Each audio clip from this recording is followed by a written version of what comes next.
They built a gate across my road and charged me $500 to use it. But here's what they didn't know. I owned the key to their destruction.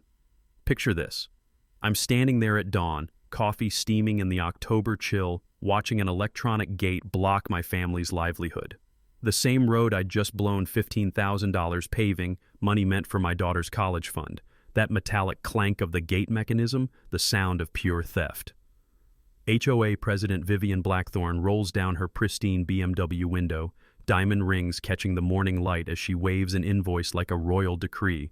Monthly access fee, Mr. Pierce. $500 or your little farm stays cut off. The hot asphalt smell still hung in the air. My asphalt, my sacrifice, my road. But Grandpa's 1950s deed, that dusty old paper was about to turn their world upside down.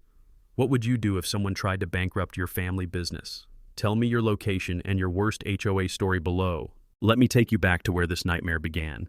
3 years ago, I was Dalton Pierce, corporate engineer, getting my pink slip at 45 when the economy tanked.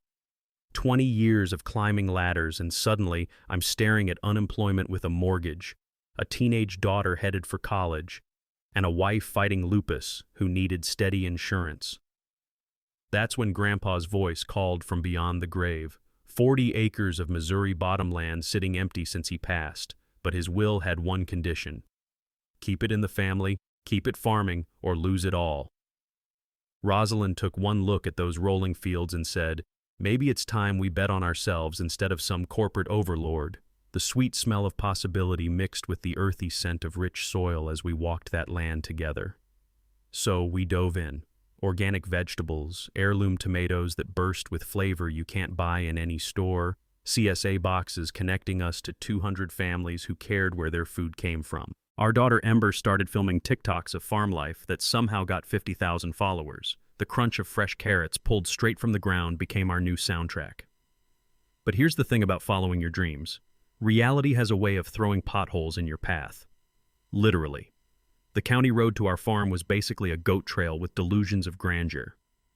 Every delivery truck driver looked at those ruts and charged us extra for hazardous access. The metallic rattle of loose bolts shaking apart became our vehicle's death song. County response? Budget cuts, sorry folks. Infrastructure improvements aren't happening this decade. My engineering brain kicked in. Research showed I could legally improve my portion of any public road my property touched.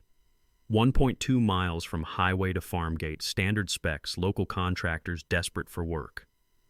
$15,000, every penny of Ember's college fund and our emergency savings. The diesel exhaust from paving equipment hung in September air like expensive perfume. Watching those rollers smooth decades of neglect into perfect asphalt. Pure magic. That's when the Willowbrook Estates parasites showed up. Some genius developer had dropped 37 McMansions next to our farm, each one starting at $500,000. Mediterranean roof tiles that looked as authentic as fool's gold, and their biggest selling point? Premium road access to scenic countryside. Enter Vivian Blackthorne, age 52, real estate shark married to City Councilman Sterling Blackthorne. Woman drove her pristine white BMW like she owned every mile of Missouri pavement. Which, apparently, she thought she did. The morning after our road was finished, I'm checking greenhouse temperatures when I hear designer heels clicking on my asphalt. There's Vivian, examining my work like she's judging a dog show. Beautiful road, she purrs, trailing one manicured finger along our mailbox post. Don't worry, the Homeowners Association will take over maintenance now. Come again?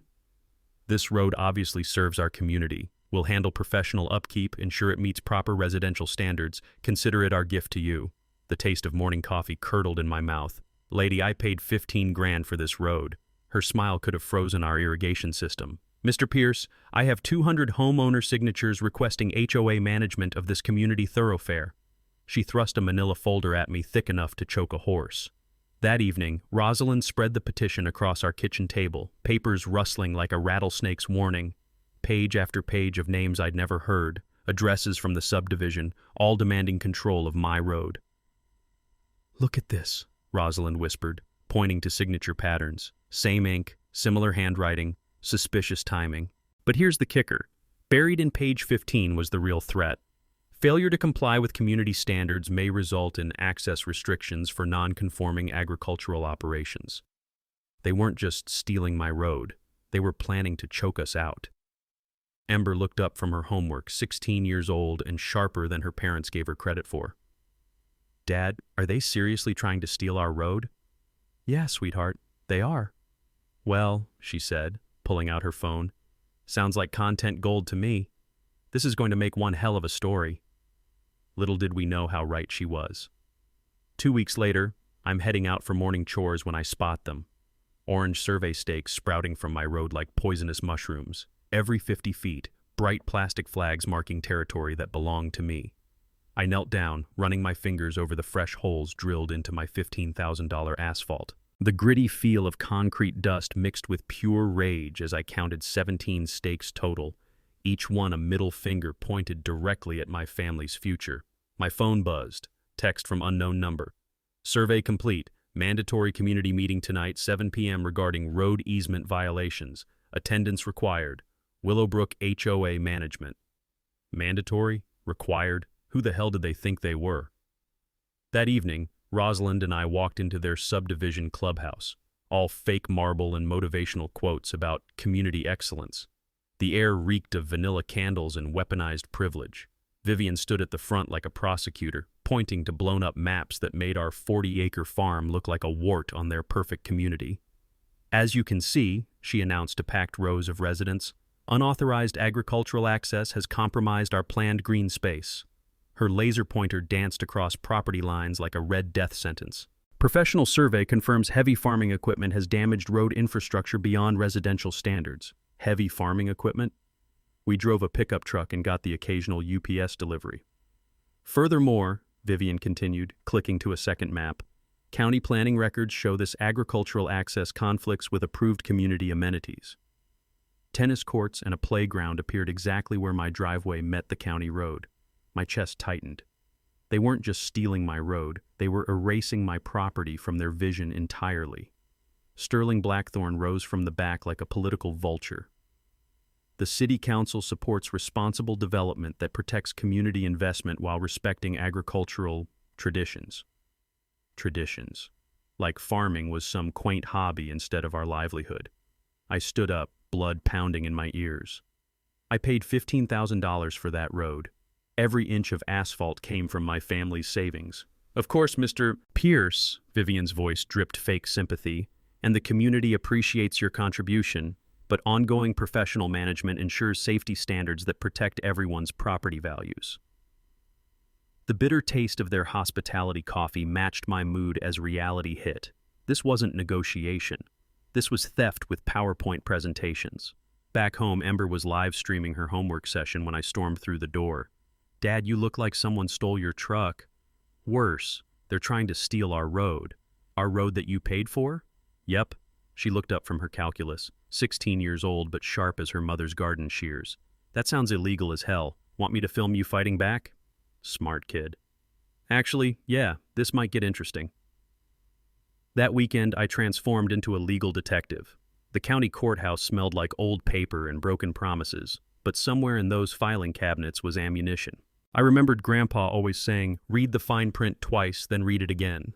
Hours of squinting at microfilm readers that hummed like mechanical wasps, scrolling through decades of property transfers, easement agreements, and subdivision plans. My engineering brain loved puzzles, and this was the biggest one of my life. Then I struck gold. Buried in Grandpa's 1950s deed, written in legal language dense enough to stop bullets, was a clause that made my heart race. Grantor hereby retains perpetual easement rights for road access and maintenance, including exclusive vehicular traffic control and usage authorization. Exclusive control. Grandpa hadn't just sold land, he'd kept the keys to the kingdom. I photocopied that deed 17 times, each copy a small victory, and highlighted the crucial paragraph in yellow, bright enough to burn retinas. Back in my truck, I called Rosalind. Honey, remember how Grandpa always said he was smarter than he looked? Every family dinner for 20 years. Why? Because he just saved our asses from beyond the grave. Monday morning, I crafted my Facebook counterattack. Posted those deed excerpts in Willowbrook Estates community group with a simple message. Interesting historical reading about our road situation. Thought neighbors might want to see what the actual county records say about property rights. Digital warfare at its finest. Comments exploded within hours. Wait, Pierce actually owns the road? How can HOA control something he paid for? This changes everything. Then the avalanche started. Margaret Hoffman dug out her 1960s deed with nearly identical language. Jim Rodriguez found his grandfather's easement maps showing similar road control rights. Suddenly, half the original families were posting their own forgotten property rights. By Tuesday, Vivian's support was cracking like cheap paint in summer heat. Her damage control posts about community safety standards got buried under resident questions about HOA overreach. The beautiful irony: Ember had been filming my courthouse detective work for her Farm Family Chronicles series. Her video, How Great Grandpa's Secret Papers Could Save Our Farm, hit 120,000 views in 3 days. Agricultural blogs started sharing our story. Property rights lawyers were sliding into my DMs offering free consultations. Game on, Vivian. You picked the wrong farmer's family. 3 days after my Facebook victory, karma came knocking at dawn in the form of a county inspector with a clipboard and the personality of roadkill. Dalton Pierce? I'm here about serious permit violations on your illegal road construction. The guy reeked of stale cigarettes and bureaucratic power, squinting at my perfectly paved asphalt like it had murdered his dog. What violations? I pulled every required permit. Anonymous complaint suggests unpermitted infrastructure exceeding residential standards. County Ordinance 247.3 requires special approval for agricultural access modifications. His voice carried the enthusiasm of someone reading tax code.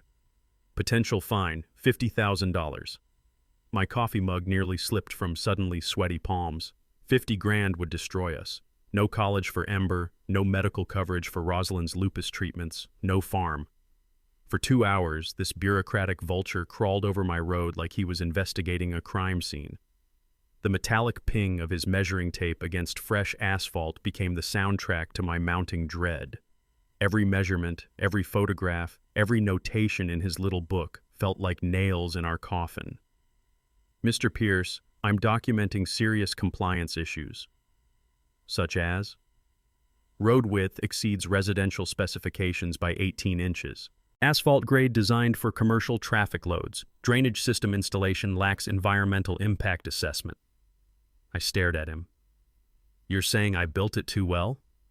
I'm saying you built it beyond permitted scope. He snapped photos of our road like it was evidence at a murder trial. This could shut down your entire agricultural operation.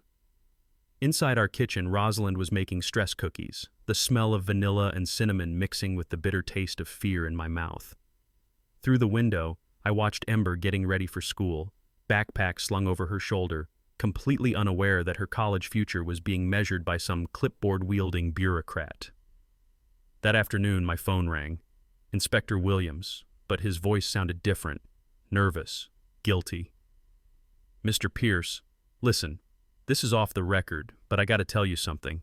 I've inspected road projects for 15 years. Yours is the most professionally done work I've ever seen. Your contractor followed every engineering standard perfectly. Then why the violations? Long pause filled with what sounded like moral wrestling. Someone with serious city council pull promised me a lucrative consulting contract if I found problems with your project.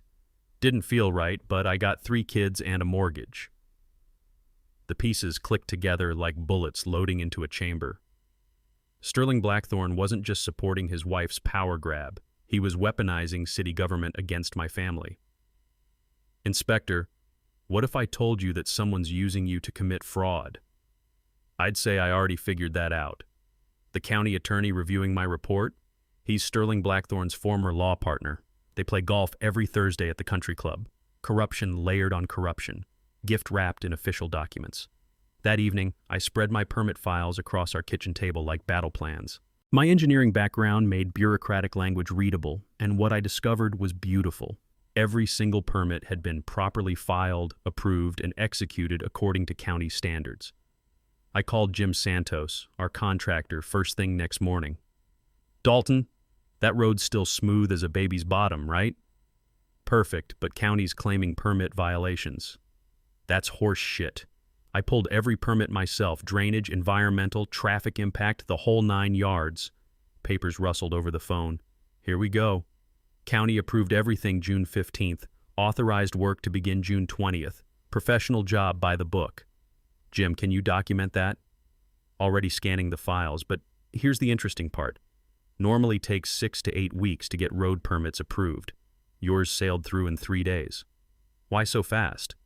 Because technically your project qualified as private driveway maintenance rather than public road construction. Our same end result, but different bureaucratic category. Saved you months of red tape and probably 10 grand in additional fees. Sometimes the angels hide in the fine print, just like the devils do. I hand-delivered that documentation to Inspector Williams the next afternoon. His face went chalk white as he flipped through official county approvals, each stamped page another nail in Sterling's corruption coffin. Mr. Pierce, these permits are bulletproof. Your project was completely legal. So why am I facing bankruptcy-level fines? Because someone's playing dirty politics with the regulatory system. He lit a cigarette with shaking hands. I can't afford to make enemies on the city council, but this ain't right. Meanwhile, our support network was exploding. Farmers market vendors started selling Save Pierce Farm t-shirts. Ember's social media army reached 250,000 followers with her latest video, How City Hall Tries to Steal Family Farms, getting shared by agricultural groups across America. Sarah Martinez from the county newspaper called Tuesday evening. Dalton, I'm investigating patterns of selective code enforcement in rural areas. Your case keeps surfacing alongside 3 other family farms, all targeted by the same officials, all involving properties that developers want. All connected to Sterling Blackthorne? His fingerprints are on every single case file. They'd been systematically destroying rural families to feed suburban sprawl, but they'd picked the wrong engineer's family to screw with. I should have known the war was escalating when I returned from Saturday's farmer's market to find an electronic gate blocking my own damn road. The metallic beast sat there like a mechanical middle finger, complete with keypad, security camera, and a shiny new sign, Private Community Road, Authorized Vehicles Only. The smell of fresh concrete still hung in the October air where they'd poured footings deep enough to anchor a battleship. My CSA customers were backed up behind me, 20 families who'd driven from town to pick up their weekly vegetable boxes, now staring at Fort Knox blocking their Saturday routine. Behind me, car doors started slamming as confused customers got out to witness this suburban insanity. Excuse me, Mr. Pierce? Janet Morrison, a schoolteacher who'd been buying our organic lettuce for 2 years, looked genuinely confused. Did something happen to the farm? Someone decided to gate off my road without asking permission. The gate's electronic panel beeped smugly as I approached, demanding a 4-digit code I'd never been given. I pressed the intercom button, and Vivian's voice crackled through like poison honey. Mr. Pierce, so sorry for the inconvenience. This is a temporary safety measure due to dangerous traffic increases. Please contact our office during business hours for your access code. Vivian, you can't block access to my property. It's community infrastructure now, dear. Safety regulations require controlled access. The intercom clicked off with the finality of a judge's gavel. Behind me, 20 families who depended on fresh local food were turning around and driving away. 2 years of building customer trust destroyed by one electronic gate. The bitter taste of watching my livelihood disappear down the highway made my hands shake with rage. Back home, Rosalind was fielding angry calls from CSA members who couldn't reach our pickup location. The sound of her apologetic voice explaining the unexplainable made my chest tight with helpless fury. Honey, there's more bad news, she said, hanging up from another frustrated customer. School bus can't reach Ember's stop. Driver says the road's been restricted to authorized vehicles only. My 16-year-old daughter was going to miss school because some suburban dictator decided to play power games with my family's access to the outside world. That evening, I researched gate installation requirements while Ember live-streamed her homework to 300,000 followers, getting a real-time education in property theft. Chats exploding with questions about whether this is legal, Dad. That's what I'm figuring out, sweetheart. What I discovered was beautiful. Installing permanent structures across public easements requires county permits, environmental studies, and utility company approval. Vivian's gate had exactly none of those things. Better yet, blocking utility access violates federal regulations that carry serious penalties. Monday morning became my personal utility company calling marathon. Electric, gas, water, internet, phone, every single company reported identical problems. Easement access blocked without notice or authorization.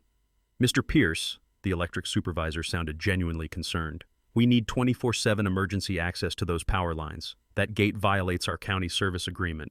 What happens if you can't reach a downed line? Liability falls on whoever blocked access. Could be millions in damages if there's a fire or electrocution. The gas company supervisor was even more alarmed. Sir, we've got high-pressure mains under that road. Gas leak with blocked emergency access? That's catastrophic liability for whoever installed that gate. I spent Tuesday building an evidence fortress, photographing unpermitted installation, recording utility violations, measuring exact placement on my legal easement. My engineering background made documentation systematic and bulletproof. Ember's social media genius turned our crisis into viral content. Her video, "They Gated Our Family Farm," watch what happens next, hit 750,000 views in 3 days. Agricultural groups shared our story nationwide. Property rights attorneys started reaching out offering assistance. The real game changer came Wednesday when Fire Chief Randy Martinez called personally. "Dalton, this gate situation's got me worried. Ambulance can't reach your property, fire trucks are blocked, and if there's a medical emergency with elderly folks..." "Chief, can you document that officially?" "Already writing the report. This gate violates multiple emergency access ordinances. Whoever installed it accepts liability for any delayed response that causes injury or death." Thursday afternoon, I filed coordinated complaints with every relevant agency: County Planning, Utilities Commission, Emergency Services, Environmental Protection. Each complaint cited specific violations, included photographic evidence, and referenced exact legal codes. The bureaucratic avalanche was building momentum. That evening, Sterling Blackthorne appeared at my door wearing his politician smile like cheap cologne. "Dalton, always good to see a constituent. I think we can resolve this little gate misunderstanding. I'm all ears." The HOA is prepared to offer a very generous access agreement, $50 monthly for unlimited agricultural traffic. Quite reasonable for road maintenance. I stared at this elected official proposing extortion on my own porch. "You want me to rent my own road?" "It's community infrastructure now, son, but we're reasonable folks." He produced a thick contract. "Sign this, get your access code immediately. Simple solution." The document was 12 pages of legal quicksand designed to transfer my 70-year family road rights to his wife's HOA. $50 a month to surrender everything Grandpa had protected. "Sterling, this is highway robbery." His smile turned cold as November wind. "This is compromise, Dalton. The alternative is legal warfare you can't possibly afford. We've got deep pockets and deeper connections." He leaned closer, lowering his voice. "Cross us, and we'll bury your little farm so deep you'll never dig out." I need time to think. Of course. But this generous offer expires tomorrow at midnight. After that, he shrugged with practiced political indifference. Well, let's just say we have other ways to resolve property disputes. Friday morning, I sat in my attorney's office staring at documents that changed everything. Margaret Indigo specialized in agricultural property law, and what she'd discovered in Sterling Blackthorne's public filings made my blood run cold. "Dalton, this isn't just about your road. This is about your entire farm." She spread out a master development plan filed with the State Planning Commission 6 months ago, before I'd even started paving. The document showed my 40 acres designated as Future Commercial Zone, Mixed Use Development Phase 3. Commercial Zone? My farm's been agricultural for 70 years. "Look at this." Margaret pointed to a detailed site plan showing strip malls, chain restaurants, and a parking lot exactly where our farmhouse sat. Sterling's development company, Blackthorne Holdings LLC, owns 60% of the surrounding parcels. Your farm is the keystone property they need to complete this project. The puzzle pieces clicked together like a shotgun loading. The road harassment, the gate, the permit violations, all designed to pressure us into selling below market value. "But here's where it gets criminal," Margaret continued, flipping to financial records. "The HOA's been paying Vivian consulting fees of $5,000 monthly for community management services. That's $60,000 a year to harass your family. Is that legal? Paying your wife to abuse her HOA position while you profit from the resulting property devaluation? That's conspiracy to commit fraud." She handed me insurance documents that made my hands shake. The HOA filed a $75,000 damage claim against their insurance, alleging your agricultural vehicles destroyed the road foundation. That's impossible. We drive a pickup truck. Exactly. But if the insurance pays out, Sterling's company gets funded to repair the road they're planning to demolish anyway for their commercial development. Insurance fraud, conspiracy, abuse of public office. Sterling and Vivian had turned corruption into a family business. But Margaret's next revelation nearly knocked me out of my chair. Dalton, remember that clause in your grandfather's deed about perpetual road access? The one that saved us from their first attack? It's not just about road access. It's a reverter clause. She pulled out a legal textbook, finger-tracing arcane property law. If access to your property is denied or substantially impaired, all parcels sold from the original farm automatically revert to the original landowner, you. My brain struggled to process the implications.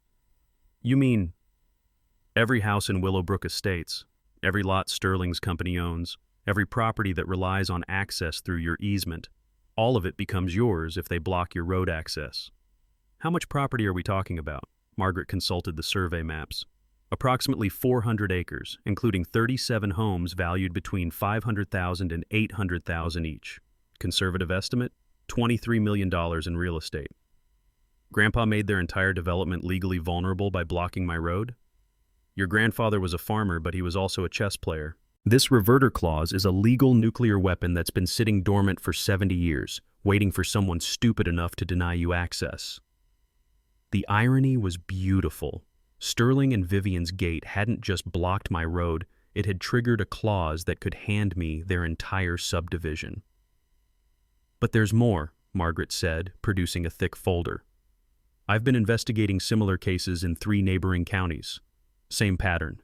Rural families harassed by sudden code enforcement, mysterious permit violations, HOA overreach, all involving properties that developers want, all with Sterling's fingerprints on the official paperwork. How many families? 14 confirmed cases over 5 years. Combined property value of seized land, $87 million. Sterling hadn't just been stealing my road. He'd been systematically destroying rural families across multiple counties, using his political position to transfer generational farmland to corporate developers at fire sale prices.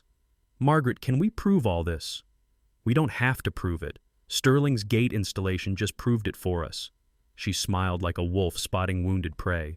By blocking your access, he activated your reverter clause. Their entire empire is now legally yours. What's our next move? We're going to give Sterling Blackthorne exactly what he deserves, a front row seat to watching his criminal conspiracy destroy itself. Margaret Indigo's law office became our war room, coffee-stained papers spread across every surface like battle plans. The smell of strong espresso mixed with the musty scent of old law books as we mapped out Sterling's destruction. First things first, Margaret said, pulling out a digital recorder small enough to hide in my shirt pocket. Missouri's a one-party consent state for recording conversations. If Sterling tries to bribe you again, we capture every word. I learned something valuable that day.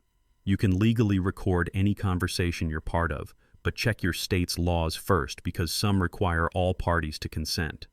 That little legal nugget could save your ass in court. What about gathering evidence on the corruption? I asked. That's where Rosalind comes in. Margaret turned to my wife, who'd been furiously taking notes.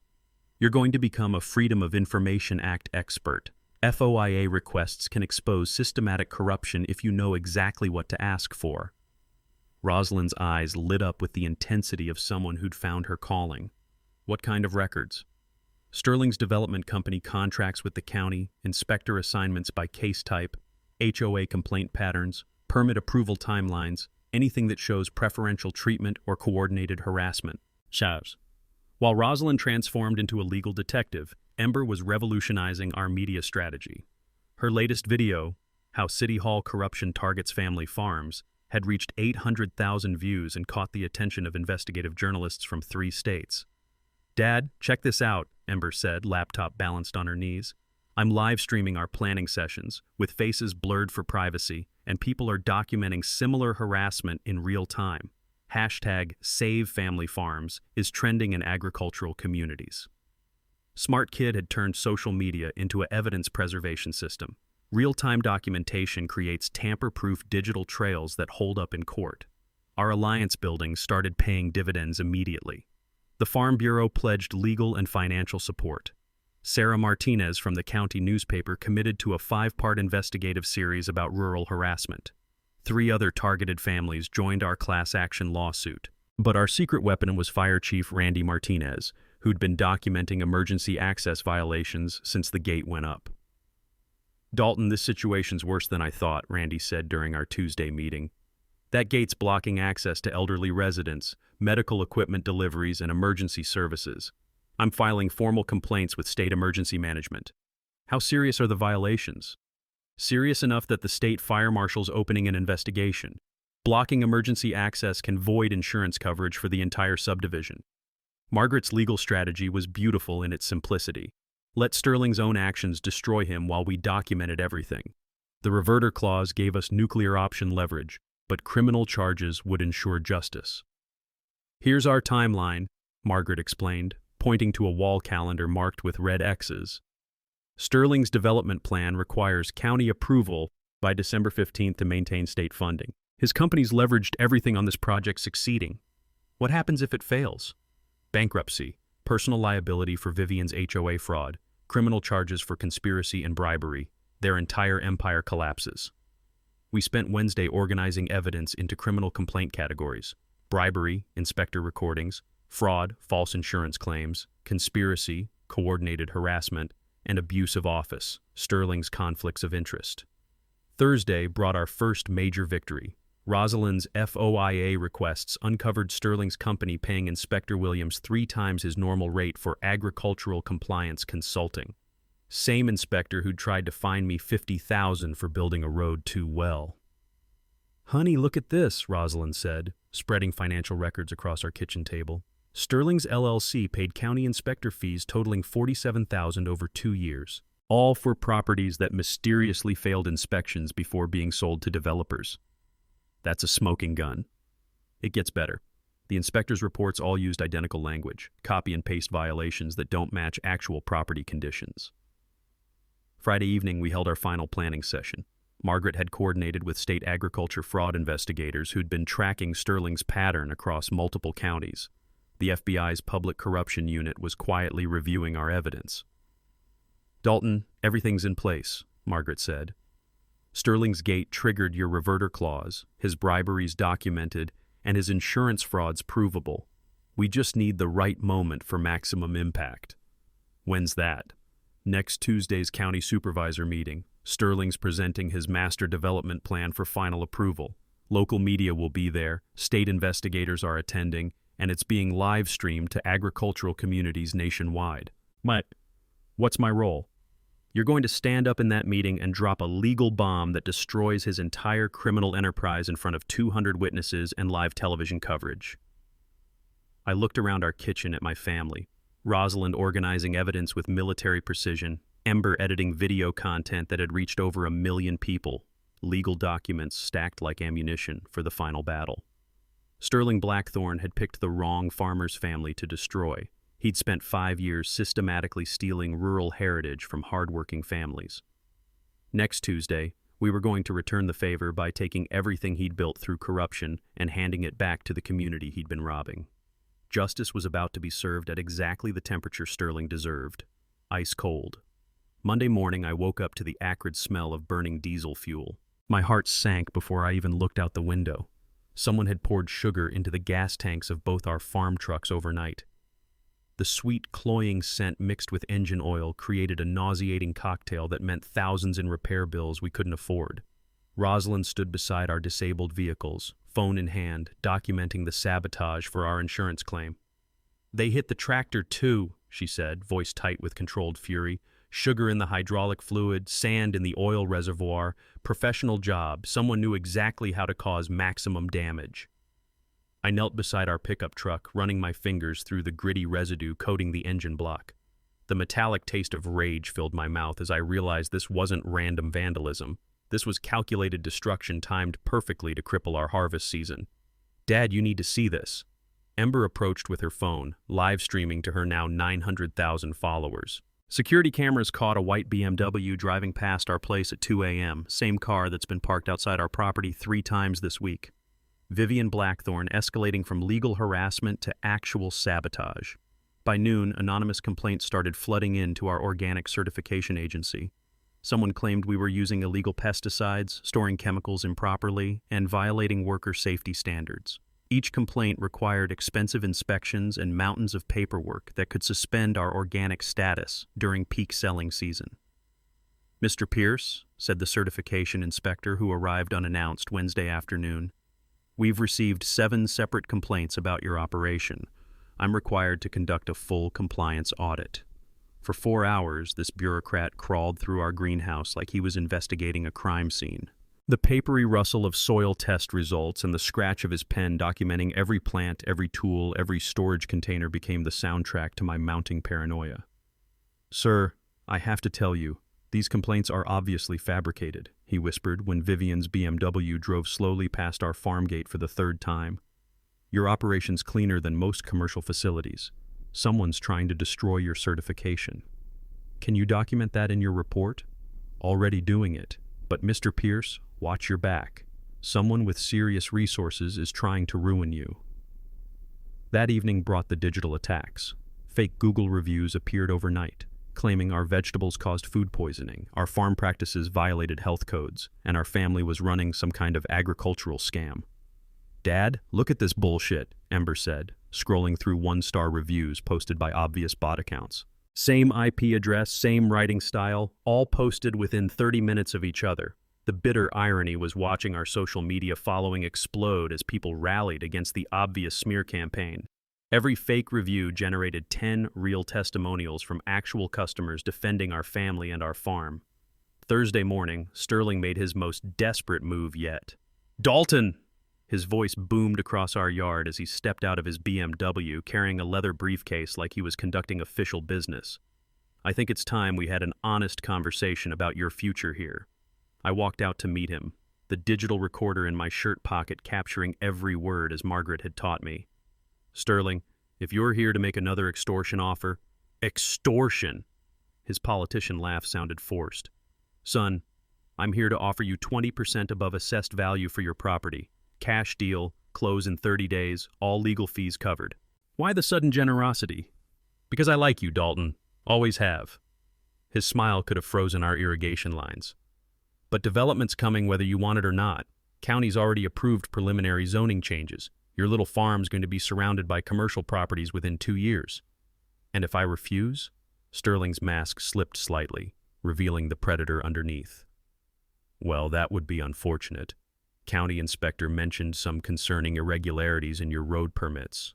Might require expensive remediation work. Environmental Protection Agency's been asking questions about agricultural runoff into protected waterways. State tax assessors considering reassessing your property at commercial rates could triple your annual taxes." Each threat rolled off his tongue like he was reading a grocery list. "Oh, and that organic certification? Shame if ongoing investigations forced a suspension during harvest season. Hard to rebuild that kind of reputation." The recording device in my pocket captured every syllable of his confession: bribery, conspiracy, abuse of office, and criminal intimidation, all wrapped up in one beautiful conversation.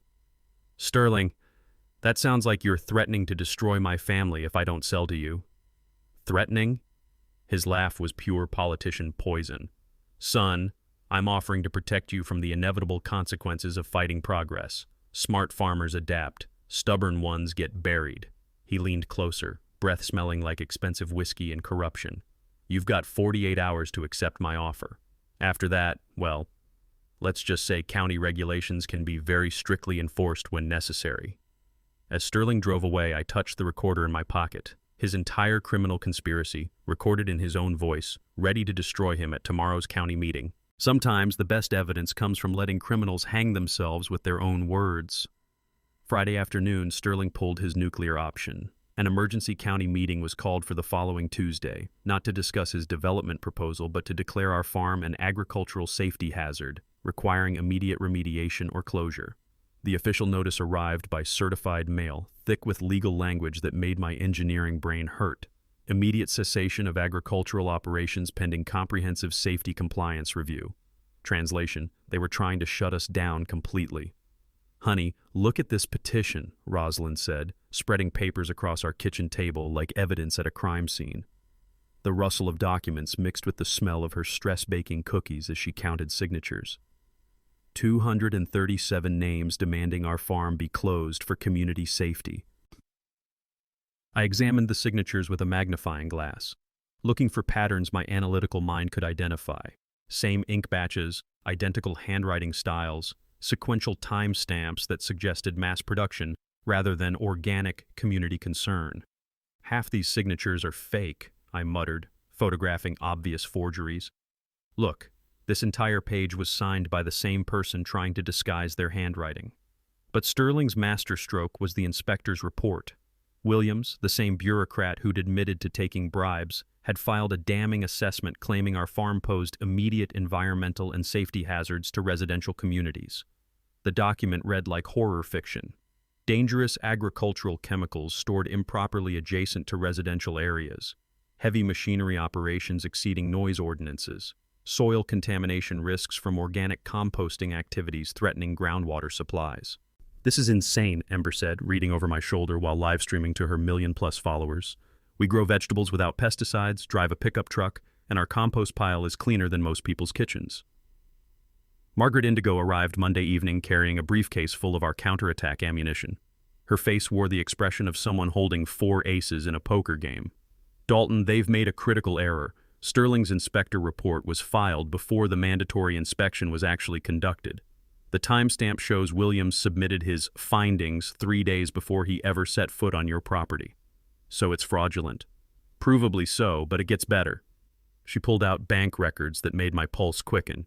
"Remember that HOA insurance claim for $75,000 in road damage? The insurance company investigated and found 0 evidence of damage. But here's the beautiful part. They paid out anyway." "Why would they pay a fraudulent claim? Because the adjuster who approved it? Sterling's brother-in-law. Family business, literally." Margaret's smile could have lit our greenhouse. "Insurance fraud involving family members is a federal crime with serious prison time." Meanwhile, the community mobilization was reaching biblical proportions. Our supporters had organized carpool systems to pack tomorrow's meeting. Farmers from 6 counties were driving in to show solidarity. Ember's social media army was planning to live stream the entire confrontation to agricultural audiences nationwide. "Dad, we've got national agriculture groups watching this," Ember said, scrolling through messages on her phone. "American Farm Bureau, National Young Farmers Coalition, even some senators' offices are asking for updates." The smell of Rosalind's victory cookies, she only made them when she was absolutely certain about something, filled our kitchen as she organized our final evidence packets. "I've got everything ready," she announced with military precision. "Sterling's recorded confession, fake petition analysis, inspector fraud documentation, insurance conspiracy evidence, and utility violation reports, plus bank records showing 5 years of systematic harassment targeting rural families." That evening, Margaret walked us through our nuclear option one final time. "When Sterling presents his development proposal, you're going to stand up and announce activation of your reverter clause. Every property in Willowbrook Estates becomes legally yours the moment you invoke it." "What's that worth?" "Conservative estimate, $28 million in real estate that Sterling's been leveraging for his development loans. Activate the clause, and his entire financial empire collapses instantly."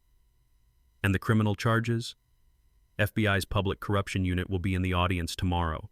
State Attorney General's office is coordinating arrests. Sterling's recorded confession gives us conspiracy, bribery, fraud, and criminal intimidation. Vivian faces insurance fraud and abusive office charges." I looked around our kitchen at the evidence of 5 years of systematic corruption. Documents, recordings, photographs, and testimony from 14 families who'd been victimized by Sterling's scheme. "Margaret, what happens to all the innocent families who bought homes in Willowbrook?" "That's the beautiful part. Once Sterling's criminal conspiracy is exposed, their property purchases become void due to fraudulent representation. They'll get full refunds plus damages from Sterling's assets. Then you can sell the land back to them legitimately, or donate it to conservation, or whatever serves justice best." Tuesday morning arrived with October frost covering our fields like nature's blessing on the reckoning ahead. I stood in our greenhouse, breathing the sweet scent of growing things while preparing to destroy the man who'd tried to destroy my family. By sunset tomorrow, Sterling Blackthorne's criminal empire would be nothing but a cautionary tale about what happens when corrupt politicians pick the wrong farmer's family to terrorize. Justice was coming, and it was going to be absolutely beautiful. Tuesday evening, the county supervisor meeting felt like a gladiator arena. The auditorium was packed with over 300 people, farmers in work boots sitting next to suburban residents in designer clothes, state investigators in cheap suits blending with the crowd, and local TV crews positioning cameras for maximum drama. The air buzzed with tension thick enough to cut with a combine harvester. I sat in the front row with Rosalind and Ember, Margaret Indigo beside me, organizing our evidence like ammunition for the war about to begin. Sterling strode to the podium wearing his most expensive suit and political smile, completely unaware that FBI agents were recording every word from the back row. Vivian sat in the reserved section, diamond rings catching the harsh fluorescent light as she prepared to witness her husband's coronation as development king. "Ladies and gentlemen," Sterling began, his voice carrying the confident boom of someone who'd never lost a political battle, "tonight we discuss the future of responsible growth in our community." He clicked through PowerPoint slides showing his master development plan, shopping centers, chain restaurants, and parking lots stretching across 400 acres of farmland. My 40 acres appeared as a tiny green dot labeled agricultural remediation required. "The Pierce farm represents a safety hazard incompatible with residential development," Sterling continued, pointing his laser at our property like a death ray. "Environmental concerns, noise violations, and traffic safety issues require immediate intervention." Murmurs rippled through the crowd. Several residents looked confused. They'd never experienced any problems with our farm, but Sterling's planted supporters began nodding and clapping on cue. Furthermore, Sterling's voice gained momentum. County inspection reveals serious permit violations requiring costly remediation that the agricultural operation cannot afford. That's when I stood up. "Point of order, Mr. Chairman." The room fell silent. Sterling's face went pale as winter wheat as he realized his nightmare was walking toward the microphone. "Mr. Pierce," the county supervisor said nervously, "this isn't the public comment period. Actually, this concerns fraudulent statements being made under oath." Margaret Indigo rose beside me, briefcase in hand. "My client has documentation proving criminal conspiracy involving development fraud, bribery, and abuse of office." Sterling's politician's smile cracked like cheap paint. "Now see here." "No, you see here." I reached the microphone, my voice carrying to every corner of the packed auditorium. "Sterling Blackthorne, you made one critical mistake when you gated my road." The room erupted in confused chatter. TV cameras swiveled toward me as I pulled out Grandpa's deed. This document, filed in 1952, contains what lawyers call a reverter clause. When Sterling blocked access to my property, he triggered a legal provision that transfers ownership of every parcel in Willowbrook Estates directly to me. Dead silence. You could hear a pin drop in a hayfield. "That's ridiculous," Sterling sputtered. 400 acres, 37 homes, total value approximately $28 million. I looked directly at him, letting the implications sink in. "Your entire development just became my property, legally and automatically." Vivian's face went white as bleached cotton. Several Willowbrook residents gasped audibly. Sterling gripped the podium like a drowning man clutching driftwood. "But wait, there's more." I nodded to Margaret, who activated our portable speaker system. "Sterling, you might remember our conversation last Thursday."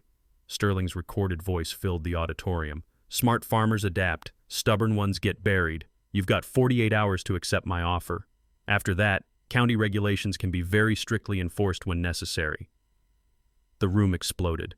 Shouts of outrage mixed with demands for explanation. TV reporters rushed toward Sterling, cameras rolling as his political career imploded in real time.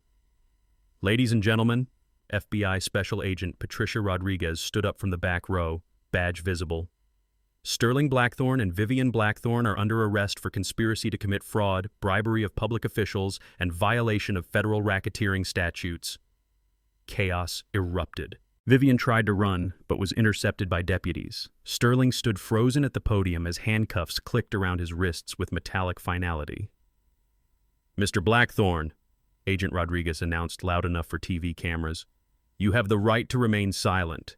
Anything you say can and will be used against you in federal court." The crowd erupted in cheers. Farmers whooped and applauded. Ember live-streamed the arrests to 1.2 million viewers watching in real time. Flash photography lit up the room like lightning as both Blackthorns were led away in handcuffs. County Supervisor Janet Martinez called for order, banging her gavel like she was driving fence posts. This meeting is adjourned pending investigation into all presented evidence. As the auditorium emptied, people surrounded our family with congratulations and support. Local TV reporters requested interviews. Agricultural advocacy groups wanted to share our story nationwide. But the sweetest moment came when Inspector Williams approached me privately. "Mr. Pierce, I want to apologize. What they made me do, it wasn't right." "Williams, you've got a chance to make it right. Testify truthfully and help us make sure this never happens to another farming family." He nodded, relief washing over his face like sunrise after a long night. By 10 p.m., Sterling and Vivian Blackthorn were in federal custody, their corruption empire crumbling faster than a house of cards in a tornado. Sometimes justice comes slow, sometimes it comes fast, and sometimes it comes exactly when you need it most.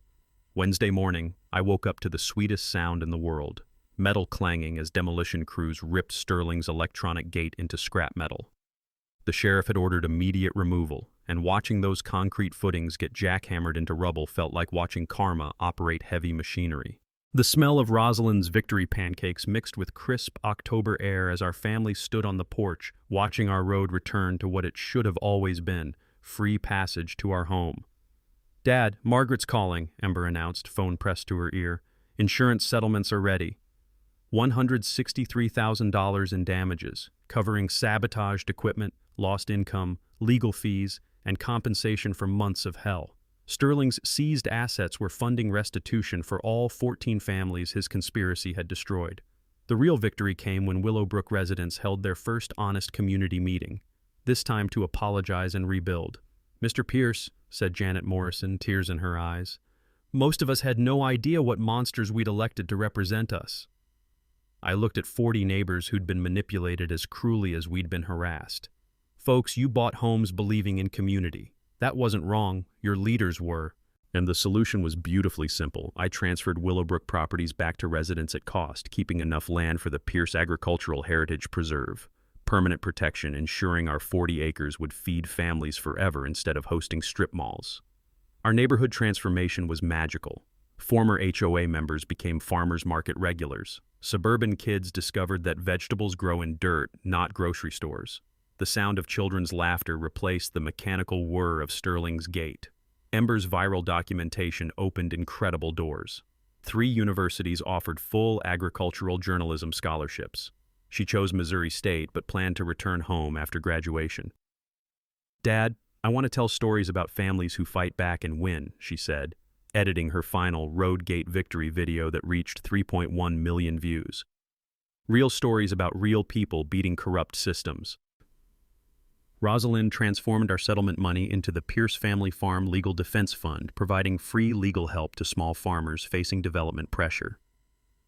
Agricultural law students intern here each summer, learning to protect rural heritage while helping families fight systematic corruption. Our first client was Margaret Hoffman, threatened by identical HOA tactics 2 counties over. Armed with our playbook, Margaret's victory took 3 weeks instead of 6 months. By Christmas, Sterling was beginning 15 years in federal prison for racketeering and conspiracy. Vivian served 5 years for fraud and corruption. Inspector Williams, who cooperated fully with federal investigations, received probation while exposing corruption networks spanning multiple states. The ripple effects exceeded our wildest dreams. Missouri's Agricultural Heritage Protection Act, inspired directly by our case, now protects rural families statewide. Federal oversight monitors counties where farmers face suspicious regulatory harassment. HOA powers were limited by transparency requirements and conflict of interest restrictions. 1 year later, our farm was thriving beyond imagination. CSA membership tripled thanks to national attention. We added pick-your-own operations, farm dinners, and agricultural education, bringing urban families to experience real farming. The most beautiful moment came during our first annual Harvest Heritage Festival. 400 people celebrated on the road Sterling tried to steal, enjoying food grown in soil he'd planned to pave. The aroma of apple cider mixed with autumn leaves as families learned about farming from the source. Standing on that road, our road, watching children chase chickens while parents discovered agriculture's magic. I remembered Grandpa's wisdom embedded in that dusty old deed. He'd understood that protecting land meant protecting families, and protecting families meant protecting communities. Our victory inspired agricultural families nationwide. Property rights organizations trained lawyers using our case. Rural communities found hope that small farmers could still defeat corporate greed and political corruption. Sterling's development company went bankrupt. His political allies lost re-election. His corruption network collapsed completely. Sometimes justice comes slow, sometimes fast, and sometimes it comes exactly when corrupt bullies need it most. Margaret Hoffman summed it up perfectly. Dalton showed us that fighting back isn't just possible, it's necessary. The lesson? Document everything, build community support, and never underestimate old deeds written by smart grandfathers. Bullies count on you being too scared or too broke to fight back. Prove them wrong. Here's what I want from you. Drop a comment sharing your worst HOA or Karen nightmare story, and smash that subscribe button for Karen Stories, where entitled bullies get exactly what they deserve. Next week. When a city tried to seize an elderly woman's garden for a parking lot, they didn't expect her to have a chemistry PhD and a very creative understanding of pest control.